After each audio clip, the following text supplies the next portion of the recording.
Yes, yes. Yo, honestly, do you want to join us? Join you guys? What are you guys doing? We are about to listen to the album Fragile. Fragile? I've never heard of them. No, it's the name of the album. The band is called Yes.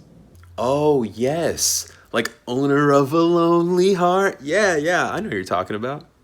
Yeah, exactly, man. This one's just a little earlier. Yeah, I'm sure I'll like that. Come on, put it on. Prepare yourself.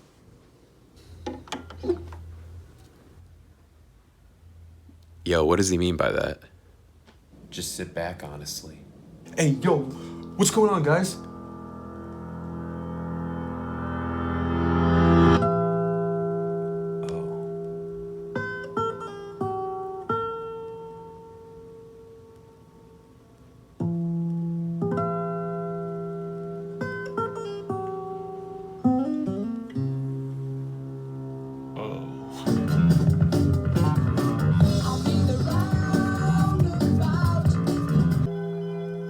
Yo, this fucking part, bro.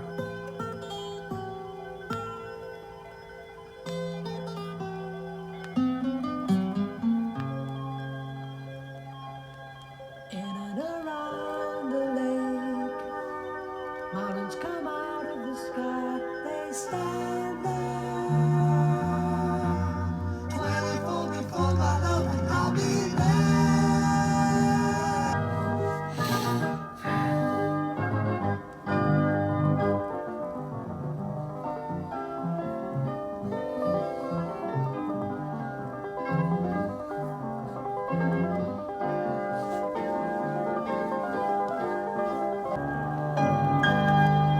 So this is just Rick Wakeman soloing, right?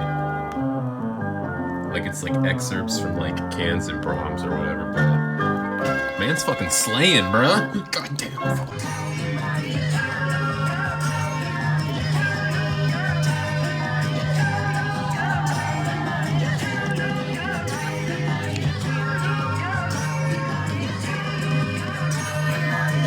This song is so strange, man.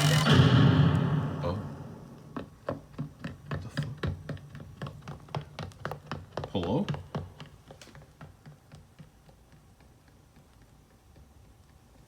Hello? Shh.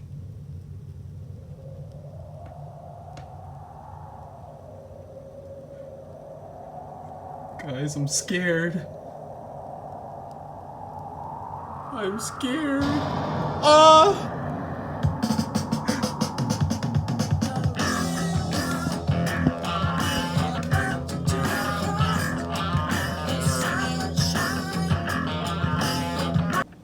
Alright. We're starting the second side now, guys. Let's see that needle drop.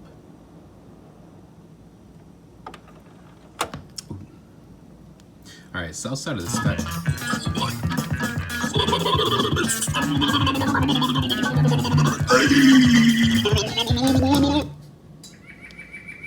Hello.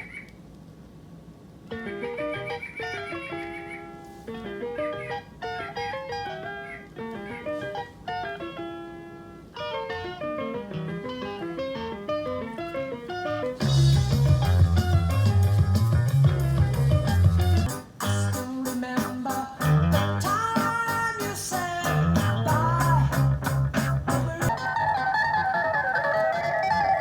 That transition.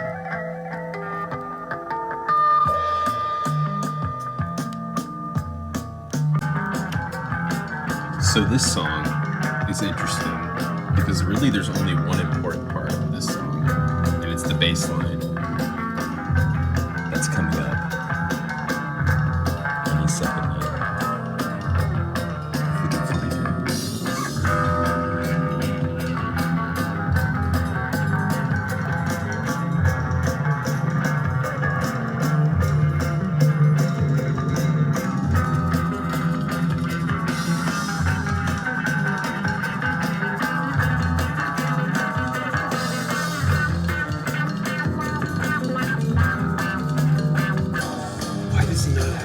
voice in his song.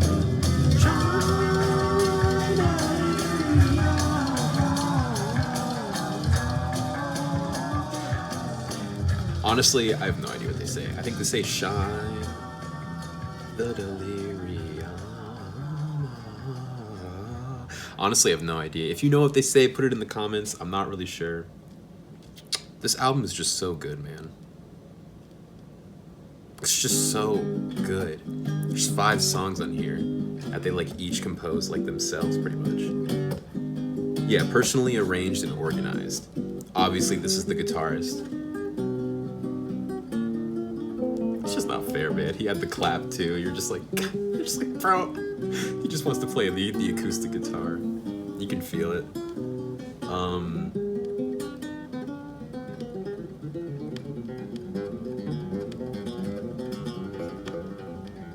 God, it's so good.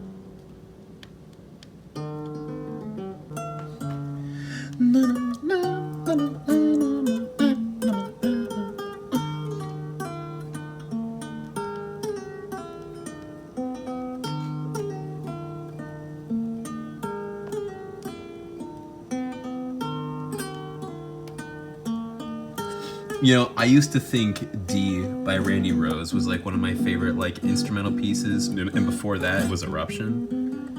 I don't know, man. Something about this one, or the clap. To be honest, those two are just so freaking good. I can listen to them all the time.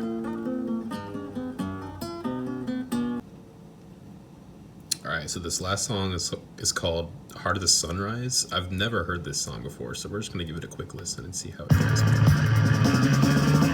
Oh dear God.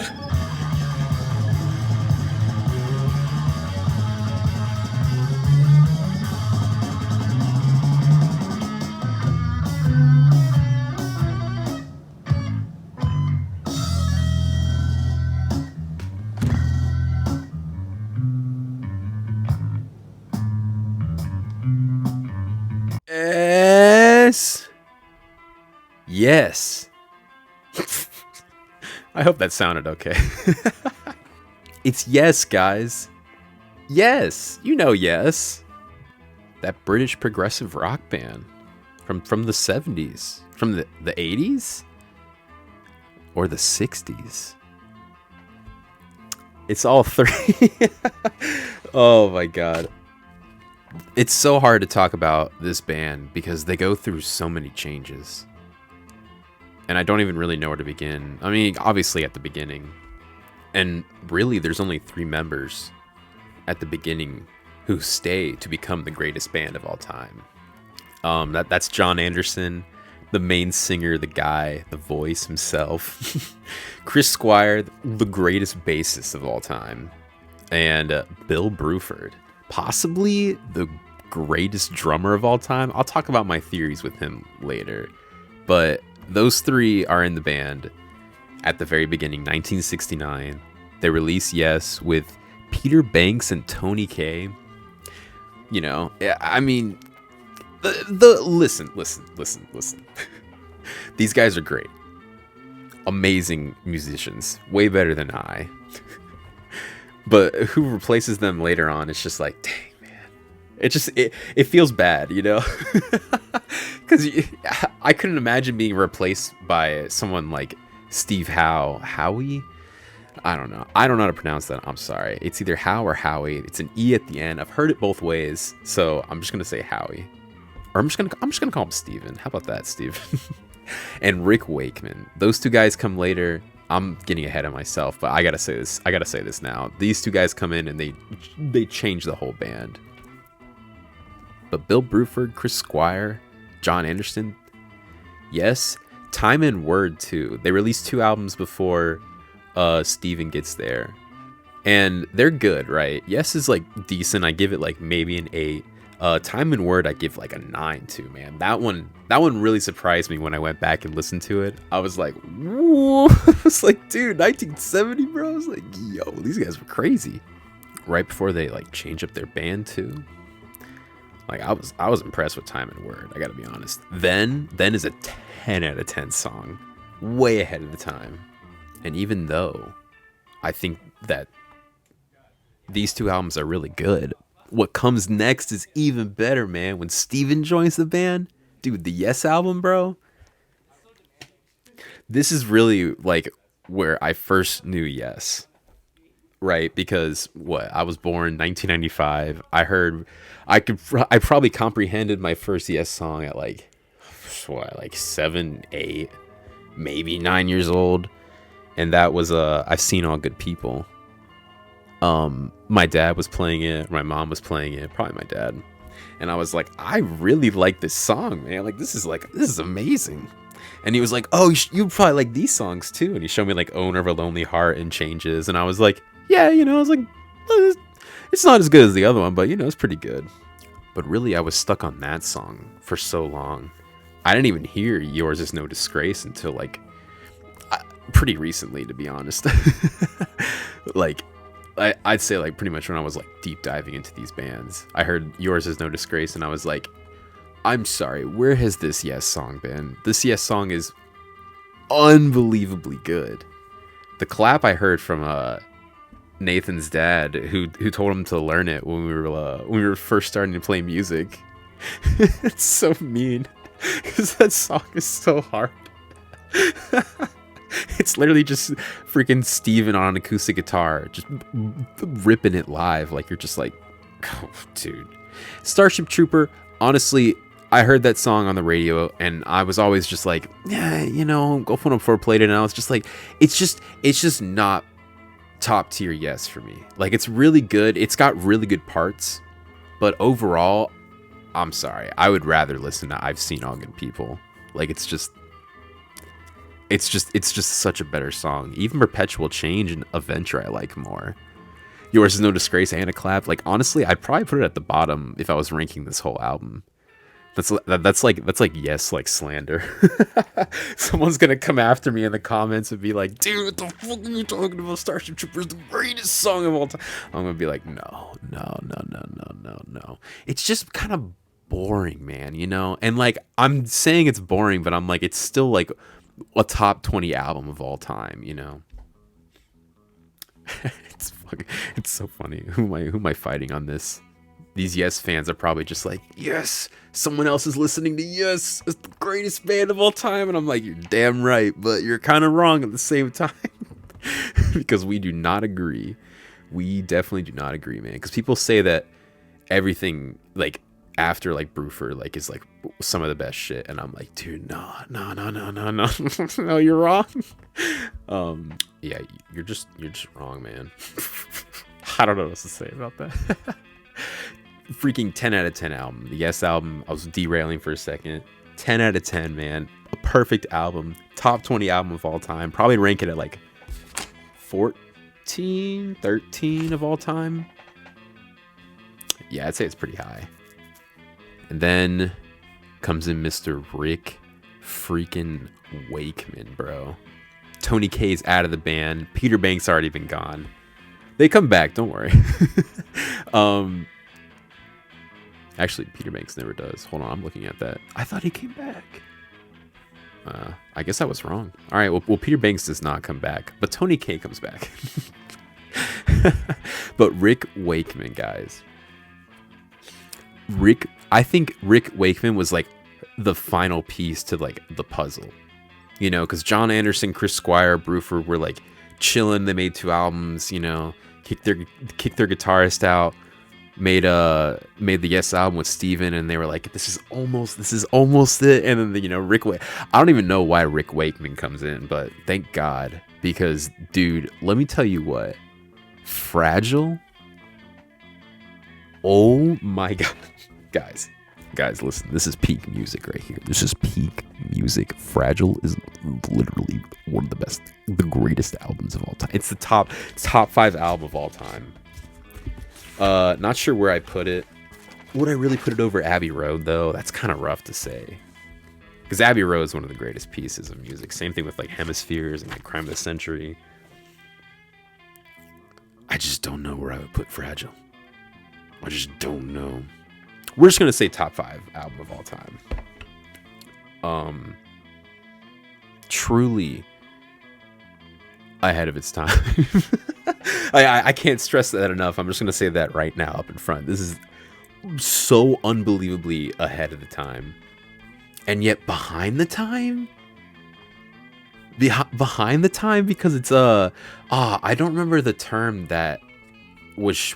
I got shown a term that was like progressive music, but like when it's like influenced by like classical like music, progressive rock mixed with like classical music. And I think that might be the greatest music of all time. Because Yes falls into this genre, and symphonic rock, I think is what it's called. I might be wrong on that. Don't quote me on that. We're just gonna call it symphonic rock. If I'm right, I'm right. If I'm wrong, I'm wrong. I'd say they're a really good example of that genre, though. Probably the best example. Who else? ELO, Supertramp, Beatles, kind of. More towards the end. Camel. I don't know. I'm just naming progressive rock fans. They can't all be symphonic rock. God, I keep getting ahead of myself. I'm looking down at my notes, and oh God, I'm way off course, guys. Yeah, I was into them at such a young age, and they kind of just stuck with me for a while, without really diving into them either. I was stuck on the surface, man. You know. Roundabout, I've Seen All Good People, just like on repeat, you know. Owner of a Lonely Heart, Changes too. And you know, something always felt off about Owner of a Lonely Heart and Changes. You know, I was always just like, these aren't my favorite. I'd rather go back to Roundabout. I'd rather go back to I've Seen All Good People. Many years later, I find out it's basically a different band who's making Owner of a Lonely Heart, Changes. And I'm like, oh, okay. Well, that makes a lot of sense. So, wait, I should have just realized it then. I should have just realized that I should have just listened to the other albums with the music on it. But nah, I didn't know shit about music back then, man. And so for the longest time, I just kind of like sat on them. You know, I was just like, nah, you know, they're all right. I was like, yo, Roundabout's really good. And then they had that meme, which was the JoJo ending with the To Be Continued. The boom, boom, boom, boom, boom, boom. Like, dude, that meme was everywhere, and I loved it because it was Roundabout. I was like, yes, dude. I was like, progressive rock, baby, let's fucking go. But never dived. Never did the dive, man. Honestly, I was intimidated because I remember looking at their albums like sometime after high school. When I had gotten into Supertramp, and I was like, there's got to be more progressive rock bands out there. And so I went to Yes's like page on like iTunes, and I was like, good god damn, there's too many there's too many albums, bro. They've got like compilations on compilations and live albums, and it was just like, oh, like I was literally so unbelievably overwhelmed when I first looked into Yes. I mean, Dude, I was like, no. I looked at all that. I was like, I can't. I was like, one day, I'll like dive into them. And so I slept on them. You know, I found ELO next, and I listened to their compilation album. Had all their like best hits on it, and I was like, there's just got to be another band out there that's like as good as Supertramp. And I was like, I know it. I was like, I know it's somewhere here. I was like, I literally know that there's another band out there that sounds like better than Supertramp. And I was like, I can't find it. And so for the longest time, I was like, Supertramp's number one. It is kind of weird though, because I like slowly discovered Fragile. Like, cause I heard Roundabout like so young, like before I even remember hearing it probably. And then I heard Long Distance Runaround on Pandora back when I had that. And I was like, that's a pretty good song, right? And then I get rid of it and have iTunes, and I never listen to that song until I get Spotify, and then it shows me it again, and I was like, oh yeah, I was like, I remember this one. I was like, yeah, hell yeah, I love Long Distance Runaround, man. I feel like it gets kind of like shit on in the Yes community, but it's a great song. It's a 10 out of 10. And then it shows me Heart of the Sunrise.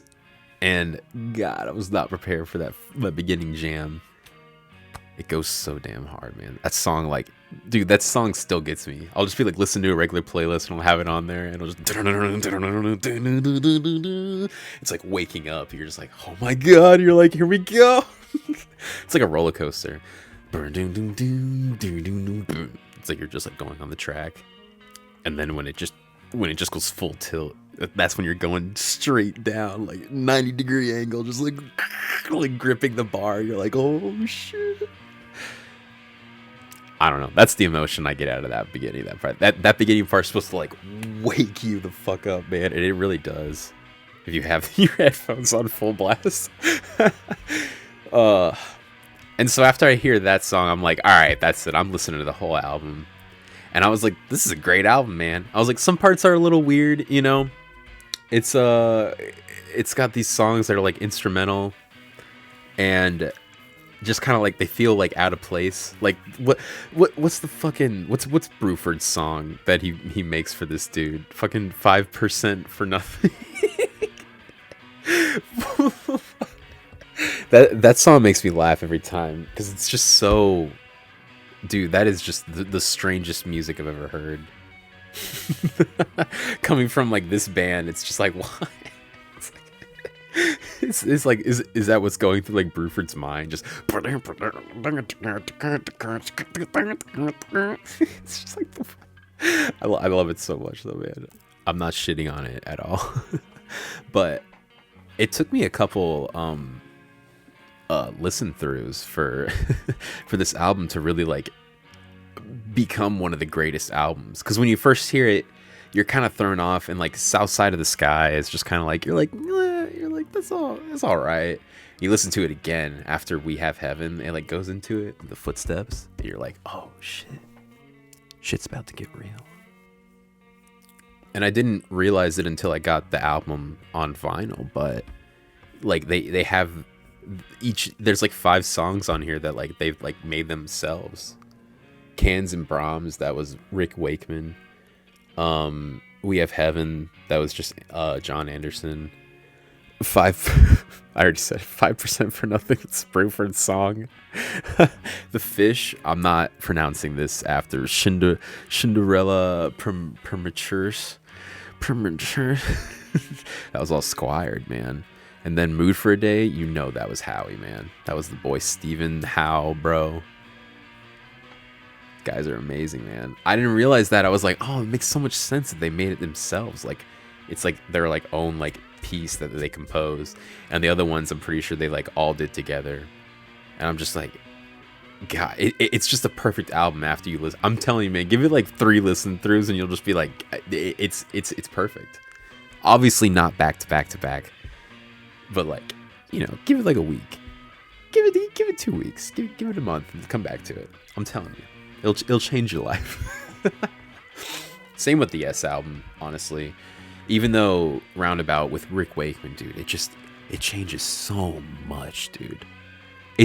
I still look at like the difference in those 2 albums, and I'm just like, oh my god, like, because I don't believe it that one person could really make that big of a difference, but like, because it makes if they don't release Fragile, they're probably a top 20 band of all time, but not the top 10.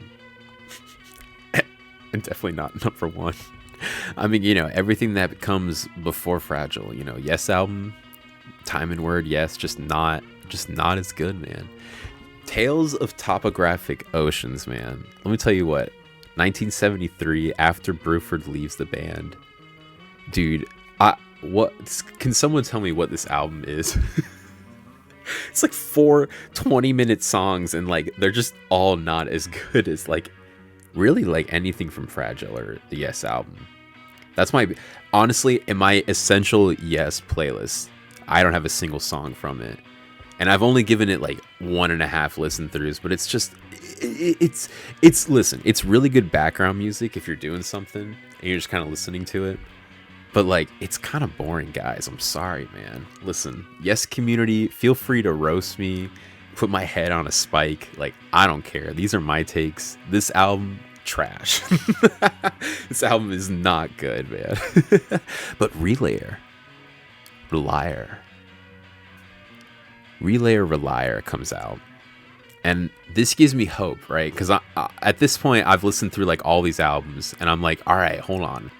Another 3-song album? But Rick Wakeman is in here? The guy who made Fragile? Made as in like, he like was the last piece to the puzzle. He's not here for this album? And honestly, even though he's not here for it, it's pretty good. The guy who takes over for him, Patrick Moraz, which I didn't even realize it when I heard the album, that it was him and not Rick Wakeman. I was like, oh, this guy's pretty good. He's not bad, but he's just not as good as Rick Wakeman. I'm sorry. God, going for the one, man. Dude, I just see it's just after you get to Fragile, man, everything that comes after it, you're just like it's just not the same, man. Tormato, you know, it's just like you just look at the album, you're just like, what am I looking at here?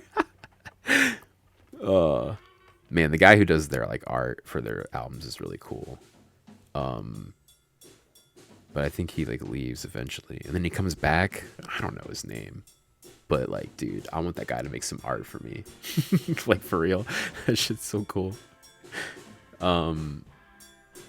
Yeah, I guess that's really what this main greatest band of all time was about. That core lineup, dude.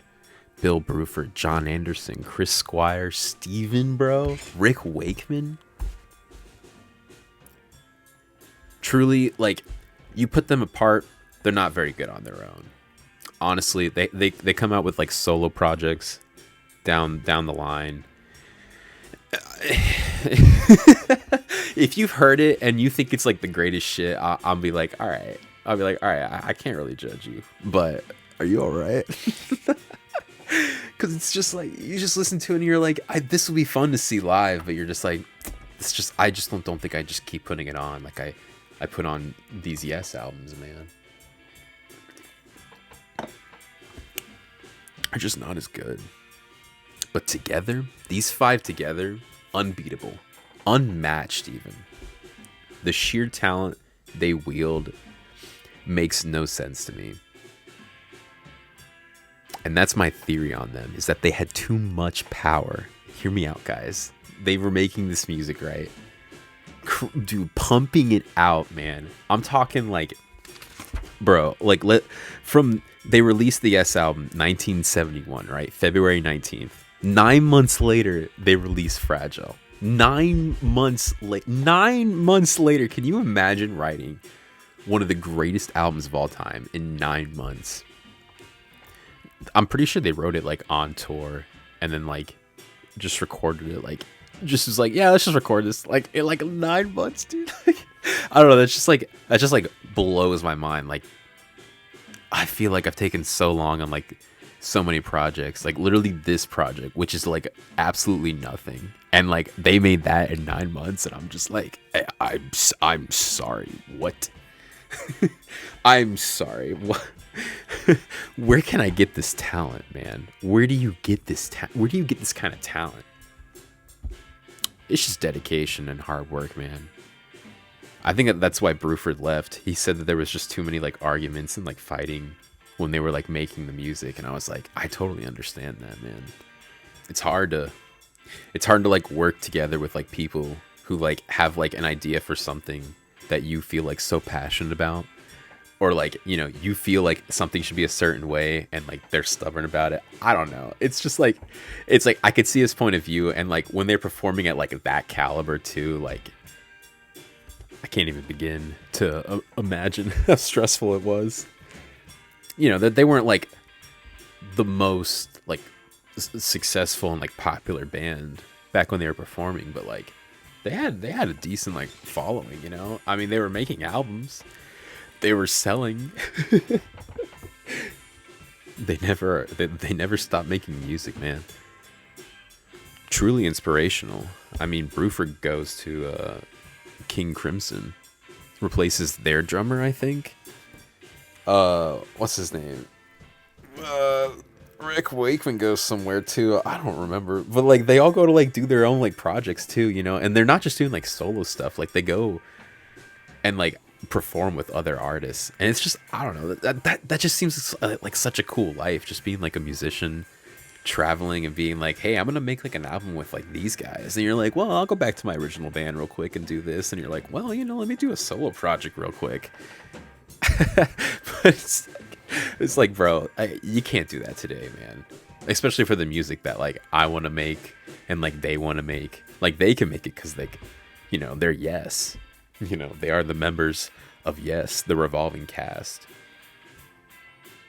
But me, SoundCloud, I guess, maybe like just YouTube. Most likely just YouTube. Just put it on there. Yeah, so hit me up if you want to make some music like that. Listen, I've got a guitarist who's almost as good as Stephen Howe. Stephen Howie. Talking about you, Nate. Almost as good, bro. You're right there, bro. I'm telling you, man. Just give you like 1-2 more years, bro. Greatest guitarist who ever lived. Back you up on bass, bro. Drew, Hunter, you guys are welcome to join us. Anytime we're jamming.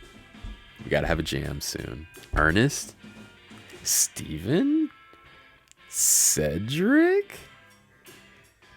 Griffin? Colin? Snyder? Listen, I'm calling everyone on, Brady. Let's get a revolving Wooden Frogs cast. Release some good and bad albums. Come on, man. Let's get this shit going, man. Who wants to do it? Come on, man. So, what'd you think? I kind of loved it. Are you ready now for part 2? Part 2? This is part 2.